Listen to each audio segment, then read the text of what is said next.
做伙來關心天氣，今仔日各地呢是濟雲好天，敢若東部甲恆春半島是會落雨的。因若這南部外山區的所在呢，高溫恐驚是會升到36度。也毋過氣象署是講，其實拜二開始又閣有黃霜雨的鋒面要通過，時到又閣會變天啊。這拜三甲拜四雨是上大的，尤其是中部以北部分地區呢，這雨會落較粗，一直等到拜六開始，這鋒面才會漸漸啊離開，這天氣才會加較好。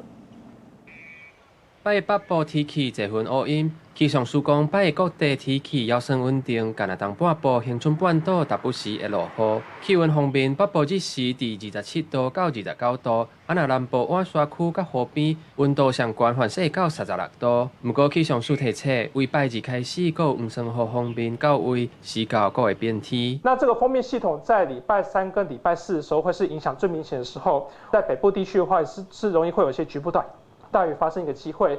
在其他地方，像是在中部以及東半部地區的話，也是會有一些局部較大雨勢發生的一個情形。氣象署表示，拜二鋒面通過，東部以北會開始落雨，啊那拜三、拜四雨勢會上大，各地攏會落雨。啊那中部以北會落地漸陣雨甲雷公雨。氣象署講，一直到拜六禮拜鋒面才漸漸離開，天氣嘛會較轉好。後日來講的話，就是隨這個鋒面逐漸遠離之後，那我們台灣附近一個風場上轉是吹偏東風的環境哦，所以到時候像是在東半部地區的話，還是有些局部的短暫陣雨哦。不過其他地方的話，則是會慢慢恢復成是以多雲到晴的天氣。另外，氣象署講，鋒面影響期間有機會會落地延時強降雨，提醒民眾出門都要紮雨傘，地勢較低的所在嘛要注意積水。記者吳金陽、林旭凱台北報道。